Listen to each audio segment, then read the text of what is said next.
You took a chance. We saw you in that fight face a little bit of adversity. I mean, obviously it wasn't a big deal since you came out with the win, but what's going through your mind at this fight? I mean, obviously we saw your eyes close up. You went down at one point. What was going through your mind throughout this fight?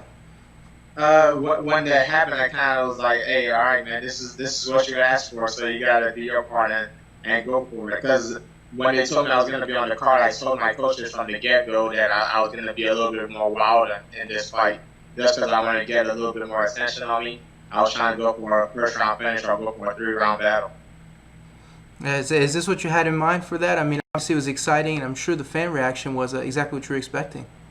Yeah, 100. It was exactly as planned, and I wish I didn't take as many punches, but that was exactly what I had in mind. That was the kind of performance that I wanted.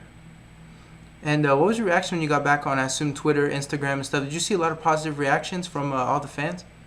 Yeah, yeah, 100%. It was almost overwhelming, like completely. There wasn't much hate. The only thing that happened was that the 3 fights of the night was they were so good it kind of overshadowed us, but it's still all good.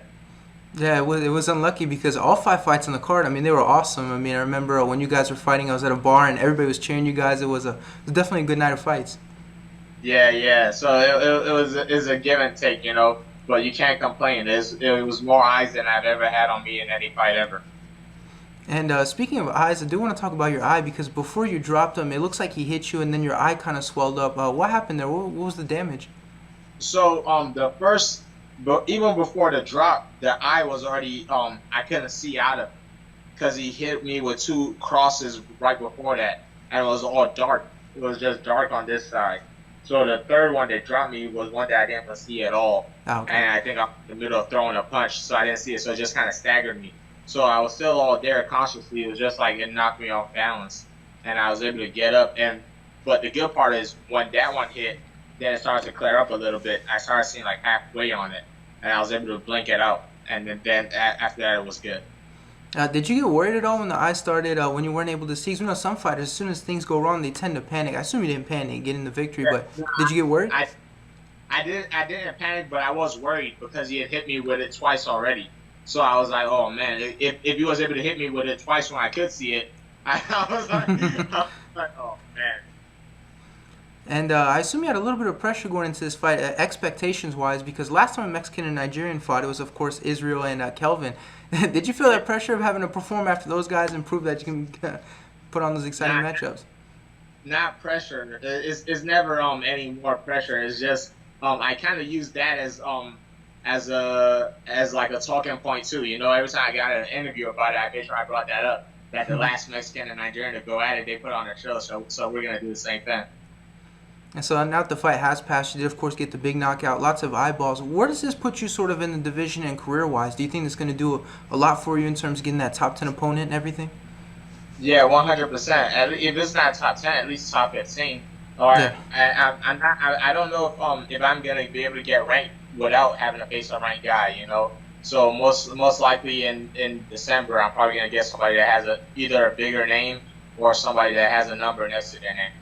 And have you reached that point where it's like before accepting fights, and I assume your manager's part of that process, but where you sort of have to think like, I only want a ranked guy or a big name at this point? Do you have to start being selective with who they give you next? Nah, I don't care. Gabriel was the first person that gave me the last time. I was like, yeah. Shaman was the first person that gave me the time before that. I said, yeah. And Suman was the first person that gave me the time before that. So far in your UFC career, you're undefeated. All the fights are exciting. All of them are great. Is this what you had in mind when you started with the UFC? I mean, did you expect to start off undefeated and keep building fans with all these exciting fights? Yeah, yeah. Like I said, I've always thought I was gonna be in this position, and the only thing I was waiting for is to see how much I can accomplish while I'm here. It's like I understand the UFC is full of everybody with top talent, but by the time you get here, you gotta kind of feel like you could fight everybody here. You gotta be able to at least compete with everybody in your weight class. And I know last time we talked, we sort of turned into like a 10-minute movie review. I kind of want to touch on that. It's going to be our little tradition. I'm back in the States for a bit, so I'm able to go watch some of these movies. What movies have you watched recently, if you've been able to, because I know you were in camp?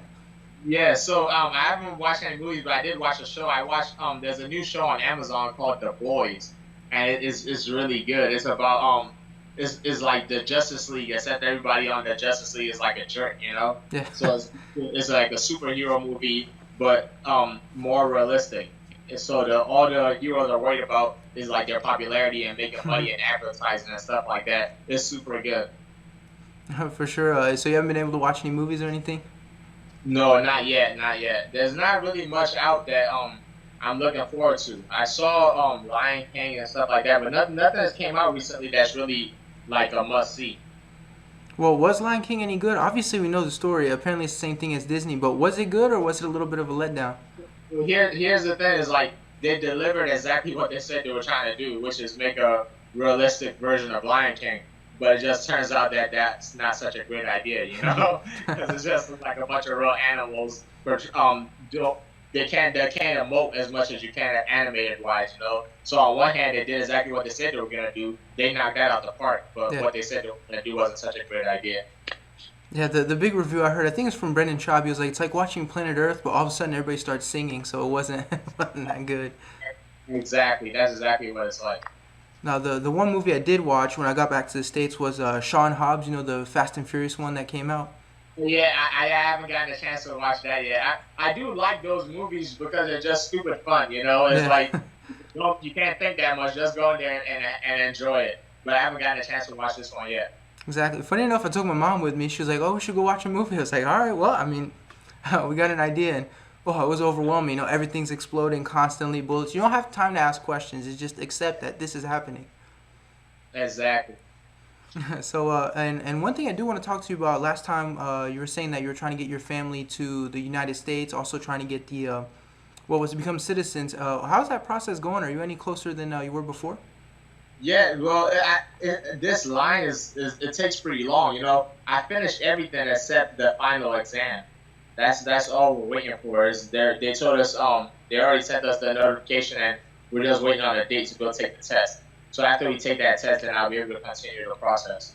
So how does it work? You take the test, and then if you pass, you go on to the next level, or you get to be a part of that ceremony with the little American flags. I mean, I'm not too familiar with that process. So it's I they basically I think it's like a 50. It's like a multiple choice exam or something like that. Ah. So they give us like a book to study, and I'm not stressing it. You know, I feel like I know the stuff already. And once they give me the date, I've always been a last minute crammer Yeah. anyway. So it's all good. And we know last time your mom was saying the first president was Abraham Lincoln. Uh, are we any closer to George Washington? What's that process like?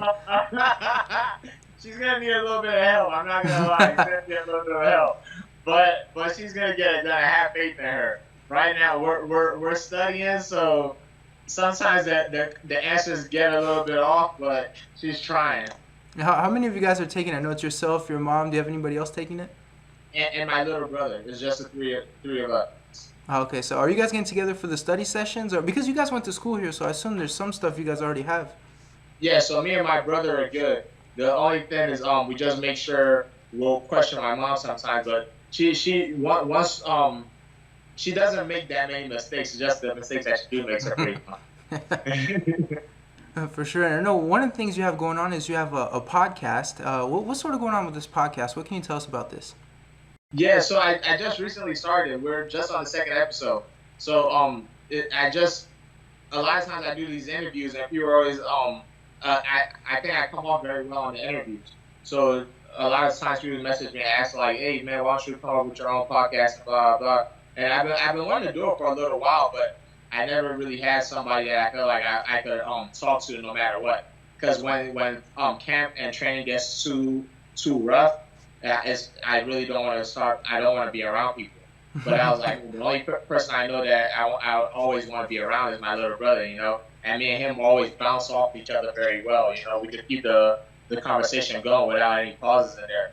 So I just started doing one with my little brother, and I do another one in Yoruba with my mom, just so I could have a way to connect with people with my native language. I do a lot of interviews and stuff like that all the time, but there's not even the Nigerian outlets when I do interviews on that, most of it are like English outlets. So I was like, man, let me take this time to start doing like some type of podcast show in Yoruba, so like I connect more with my people back home, even the Nigerians that are over here. And it's funny you mentioned connecting because I have seen people reacting to you sort of on Twitter and stuff, and they're mentioning how good it is that you're speaking in the different link. I don't want to try to pronounce it because I know I'll butcher it, but They said you're speaking in different languages. It looks like you really are connecting with people from Nigeria. Yeah, yeah. The thing is, that Yoruba is such like a tonal language that most of the people that come here, like the kids always forget. So like almost all the kids they can understand it, but they can't speak it just because like the words are so tonal based. Like it's easy to mess up. So, but when I got here, my mom didn't let us speak English at home, and that was the reason why she said we had to speak Yoruba at home because she didn't want us to lose any connection with that stuff. And I appreciate it now, especially as an adult. And even now, even my Yoruba isn't perfect, but at least I could speak it fluently. It's funny you mentioned the no speaking English at home because we have the same rule here, and even my grandparents, if they hear a hint of English, it's not going to go down well for them. Yeah, nah, man, it's a great thing. When I was a kid, I didn't understand it, but now as an adult, I'm happy she did that. You know, like and one of the things I think about is like my kid might not end up speaking my language, which sucks, you know. Right. But I'm very appreciative that she did it. And it's funny because I talked to Israel about sort of connecting with that Nigerian crowd. Obviously, he grew up in New Zealand. He was mentioning how tough it was sort of trying to connect with his people because they don't always accept them. Are you having sort of that struggle? I mean, maybe not now, but before with trying to connect to Nigerians, and some of them they might tend to see you more as an American than actually as a Nigerian. The only I feel like the only reason why mine might be a little bit easier is because I speak Yoruba pretty fluently, you know, and I always go back home all the time, so I never really had a problem with it. For sure. Now we know the fight's over. I assume camp's over. You're probably just training normally. When do you plan on going back to Nigeria? That's I can ask me that question. Okay, that's fair. But I'm gonna go on that. All right, for sure. And I know that there's a card in DC coming up. I know you're in the DMV. Is that somewhere we can expect to see you fight next? 100%. It's gonna be impossible for me not to get on that card, you know, because this is my second home. I've been here ever since I've been in this country. So 100%, I'm definitely gonna be on that DC card. And what's the way to ensure you're on that card? Is that making sure that Dana White has a text every day telling him to put you on that card? Is that having your manager in his ear? What's the key? Man, but they would have to drop the ball pretty hard not to put me on there, you know. I don't see them. There's no reason why they wouldn't. For sure. I just have one more for you. We know the card. We know when we can expect to see you next, or where we are going to see you next. Who's the ideal opponent for you? I know you accept whoever they give, but let's say they let you call your shots. Who's that person you want next? Conor McGregor. There we go. Like that's why I said I at this point it doesn't make any sense for me. That's why I don't stress it at all. It's not something that's on my mind. Because until I see a title picture, a title shot in the horizon, or something like crazy like that, like fighting Conor, like it's not, I can care less. You know, I like the weight that they got me riding on, so I'm just gonna keep going with that. All right, for sure, man. Well, we look forward to seeing what's next for you. I really do hope we see you on that card. Thanks so much for the time, man. I really appreciate it. No pleasure. I mean, no problem, man. It's my pleasure.